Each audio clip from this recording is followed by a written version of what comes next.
Today I'm talking about this tractor. It's a John Deere Model 70 two-cylinder gas tractor. I believe it's 1955 or older. I believe they made the 70 between 1951 or 2 up to 1956. Don't quote me on that, all you experts out there. I don't know for a fact. This thing, I'm pretty sure it's 55 or older.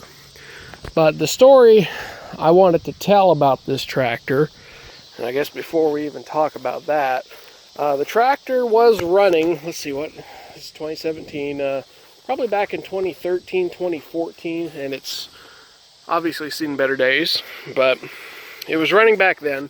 My dad got sick from colon cancer, and then this place I'm living on now is our old family farm. I didn't live here then, and as you can see, we try to keep it mowed up and whatnot. And that's our small hay patch. We have a main hay field on up to the east. But when my dad got sick, all of this just grew up. For a year and a half, my dad didn't come out here. It took him a year and a half to 2 years to overcome his battle with cancer. So nobody really came out here. And this tractor, it actually sat in the chicken house, which you might be able to see just beyond that first building you see off to the right is the old chicken coop. And it sat in there for about 5 years. So even before my dad got sick, this tractor just sat inside. And the reason was because the starter went out of it. And we recently had the starter rebuilt about 3 or 4 months ago. And we finally got ambitious enough to put the starter in it just a month ago. But now we're having other issues. An easier one, the sediment bulb, which is not here, but the rubber part, I can't think of what it's called. Please don't laugh at me, but the O-ring rubber part that keeps the gas from leaking out around it is completely ate up. And we tried to make one, and it didn't work. But besides that, we did get it on there good enough to where it didn't leak too bad, so we could try to start it. But the carburetor on this thing, as you can imagine, is gummed up quite a bit and corroded, so we actually have to take the carburetor off at some point, which shouldn't be too hard to do. So this old girl is not far from being ran. We get a new gasket, and that's what they're called, gaskets, for the sediment bulb. We get the carburetor off, get it cleaned up. We've already got new points in it, new spark plugs. It should work, and the tractor will turn over now. But I'm gonna wait till the end of the video. I'll go ahead and turn it over for you guys, but I actually did have a purpose besides explaining all of that to you about this tractor. Here about a month ago, where I've been working, I found out the truth behind the story of this old tractor. My dad bought this tractor when I was born. Like, I think he may even bought it before I was born, which was in 1994. And he's had it ever since, so it's been in my life, my entire life. And the guy who owned it before him bought it from a guy who was killed. Well, obviously he didn't buy it from the guy that died, but he bought it from his wife. A man was killed on this tractor. The original owner, I believe he owned it brand new. This tractor used to have, from about where my finger is, down there on the rear axle up to the front, it had a bucket on the front. So with hydraulics, you could control the bucket and pick things up with it and put a fork on it and whatnot. But this guy, he was up in Iowa, from Iowa. He was picking up on something he shouldn't have, and it was way too heavy. And of course, these trike wheels on any tractor are really dangerous in a steep situation. The tractor actually rolled over on him, and one of the bars on the side that held the bucket on pinned him against the seat. And he was alive. a bunch of people, including a guy I work with who's 78 years old.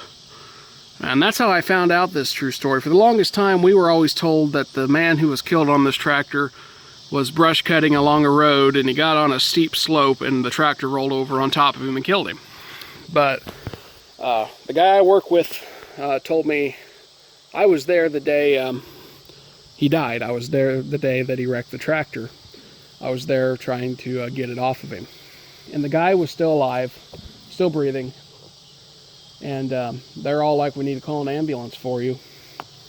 And the bar on the rear end pretty much impaled him through his body. And he was just barely alive, but he said he was all right.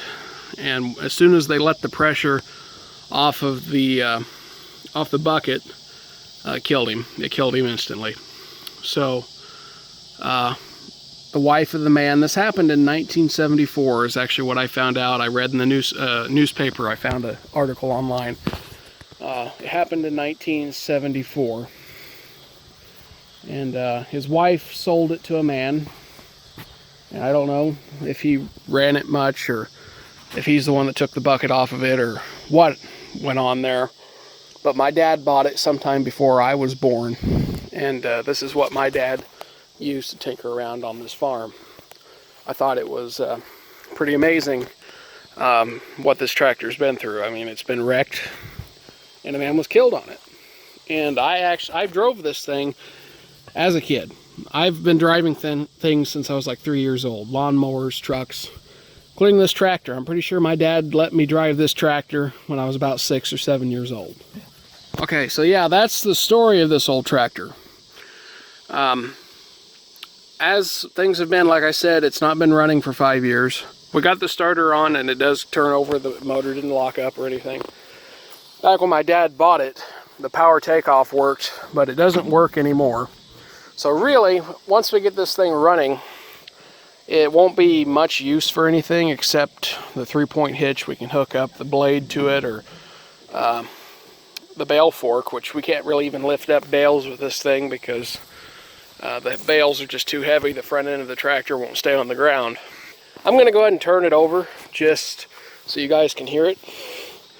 You step up on one of the hitches back here. I set up on the tire. The seat, I actually bought that seat brand new back in 2009 or even before that. I ran this tractor in the parade about 10 years ago, and you wouldn't believe how much different it looks. This thing used to shine pretty good, considering my dad didn't really do anything to keep it waxed or anything. But I spent a week cleaning it up and it looked great. But as you can see, all of the paint is starting to wear off. And that's another thing. I made a video recently on that Massey Ferguson over there. That's a Massey Ferguson 50. I don't know if you can tell or not, but the hood, even though it's in very terrible shape, I repainted that. I've got a painting gun, and I've got John Deere green and John Deere yellow, and my intention is, once we get this thing to running, where we can drive it around some, get it running good, I'm gonna slowly start to restore the paint at least. The power takeoff probably won't get fixed for a long time. Okay, so that's enough delay. The tractor is a lot different than most people would imagine, but this is your clutch. The gear shift, it wouldn't matter if it was in gear or not when you tried to start it, as long as the clutch was pulled back. But basically, to move this thing, you put it in gear, and you've got high and low range. So you've got first, second, third, fourth, fifth, and sixth gears that you can actually switch between. And then you would press this forward all the way, and the tractor would start moving. And then you just pop it back down to slow it down, or to slow down the flywheel, and push the brakes in, it'll stop you.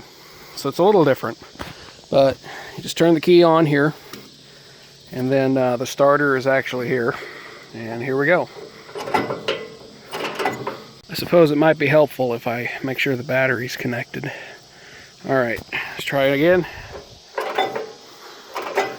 Perhaps the key is not on all the way. Of course, these connections are bad.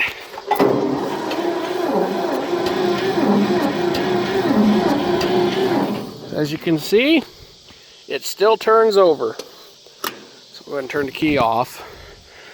I'm going to unhook this cable. It was actually on there, but it wasn't tight enough. So that's this tractor. That's another thing. As you can see, the clutch on this thing, the lever should be straight, just like the throttle here. I don't know if the guy who owned it before my dad bent it to make it more convenient, because it does help. I'll have to be honest about that. You don't have to lean forward so far when you're engaging the clutch. But it could have been when he wrecked the tractor that it bent it that way, so I don't know.